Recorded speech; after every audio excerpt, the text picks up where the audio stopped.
नमस्कार, मी सुवर्णा जोशी. 4च्या बुलेटिनमध्ये आपल्या सगळ्यांचं स्वागत. सगळ्यात आधी महत्त्वाची बातमी, कोरोनाची दुसरी लाट महाराष्ट्रात येऊ देणार नाही. मुख्यमंत्री उद्धव ठाकरेंचं मोदींना हा शब्द आहे. अंतिम वर्षाच्या परीक्षांबाबत देश पातळीवर एकच निर्णय घ्यावा अशी मागणी मुख्यमंत्री उद्धव ठाकरेंनी पंतप्रधान नरेंद्र मोदी यांच्याकडे केलेली आहे.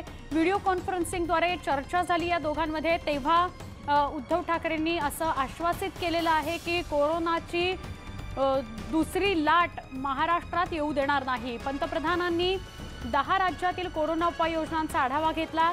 महाराष्ट्रात मुंबईसह सर्व जिल्ह्यांमध्ये साथरोग नियंत्रण रुग्णालय सुरू करणार असल्याचं या चर्चेमध्ये समोर आलेलं आहे. कोरोनानंतरच्या उपचारासाठीची व्यवस्था करणं आवश्यक आहे असं मुख्यमंत्री उद्धव ठाकरे म्हणाले. पंतप्रधान नरेंद्र मोदी यांनी कोरोनाचा सर्वाधिक प्रभाव असणाऱ्या देशातील 10 राज्यांच्या मुख्यमंत्र्यांची बैठक घेत स्थितीचा आढावा घेतला. जर 10 राज्यांमध्ये देशातल्या 10 राज्यांमध्ये जर कोरोना आपण नियंत्रणात आणू शकलो तर परिस्थिती वेगळी असेल भारताची, असं सुद्धा या चर्चेदरम्यान समोर आलंय. आमचे प्रतिनिधी उदय जाधव यांच्याकडून अधिक माहिती घेऊया. उदय, काय अपडेट?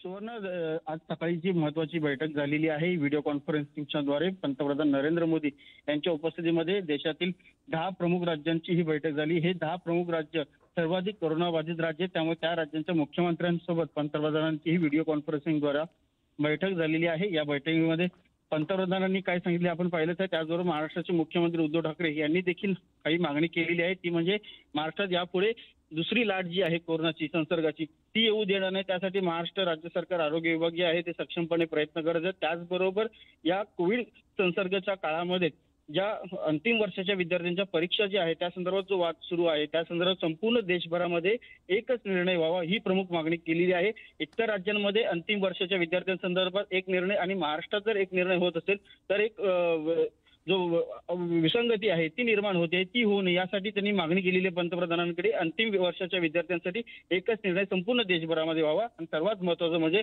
कोविडवरती महाराष्ट्रात जे काय आता सध्या प्रसंग सुरू आहे तो प्रसंग आता पूर्णत्वास येऊन नंतर त्याची पुन्हा लाट जी आहे ती येऊ नये यासाठी सक्षमपणे उपाययोजना करण्यासाठी महाराष्ट्र काम करत असल्याचं त्यांनी सांगितलं आहे. नक्की उदय, धन्यवाद आपण माहिती दिल्याबद्दल.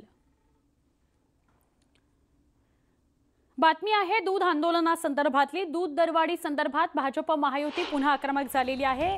विरोधी पक्षनेते देवेंद्र फडणवीस यांच्या उपस्थितीत झालेल्या महायुती घटक पक्षाच्या बैठकीत हा निर्णय घेण्यात आला. 13 ऑगस्ट पासून हे आंदोलन होणार आहे. भाजप आणि युती पक्षाचे दुधाचा भाव अनुदानाकरता पुन्हा प्रतिकात्मक आंदोलन करणार आहेत.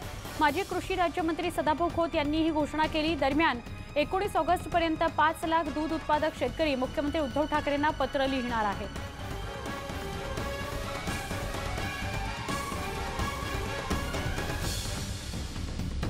माजी कृषी राज्यमंत्री सदाभाऊ खोत यांनी घोषणा केली आहे की पुन्हा दूध आंदोलन केलं जाणार आहे. भाजप महायुती पुन्हा आक्रमक झालेली आहे. दुधाच्या भावावरून अनुदानाकरता हे आंदोलन आहे. महायुती घटक पक्षांची बैठक पार पडली, त्यात हा निर्णय घेण्यात आलेला आहे.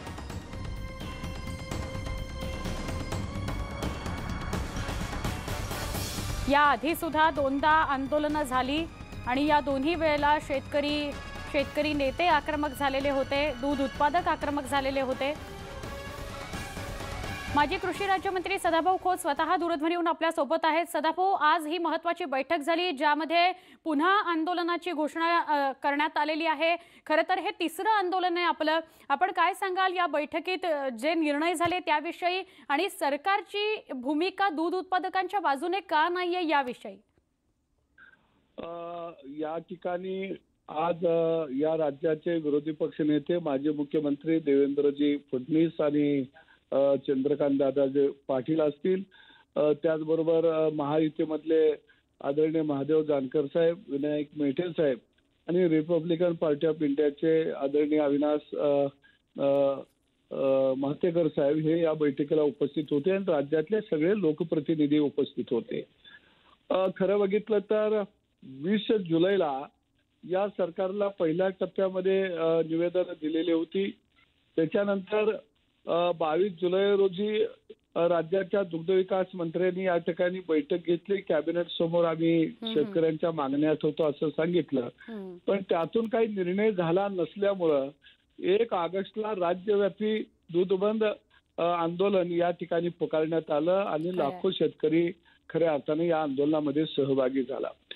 राज्य सरकार शेतकऱ्यांना देण्याच्या बाबतीत असमर्थ दिसत आहे, कारण ते एका बाजूला केंद्राकडे बोट दाखवत आहेत आणि केंद्रानं दुधाची भुकटी परदेशातून आयात केली असा खोटा प्रचार खऱ्या अर्थानं या राज्यामध्ये ते करत सुटलेले आहेत.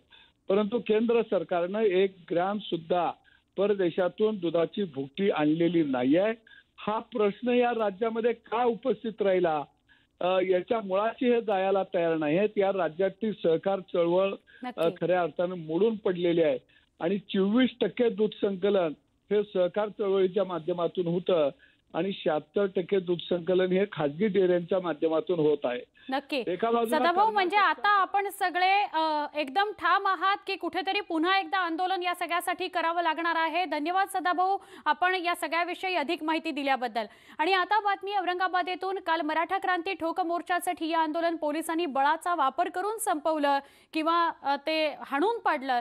सगळ्या कार्यकर्त्यांची धरपकड झालेली होती, गुन्हे नोंदवून त्यांना आता सोडून दिलं गेलेलं आहे. आंदोलन स्थळावरून पोलिसांनी छत्रपती शिवाजी महाराजांचा पुतळा देखील जप्त करून पोलिसांच्या गाडीतून क्रांती चौक पोलीस ठाण्यात नेला होता.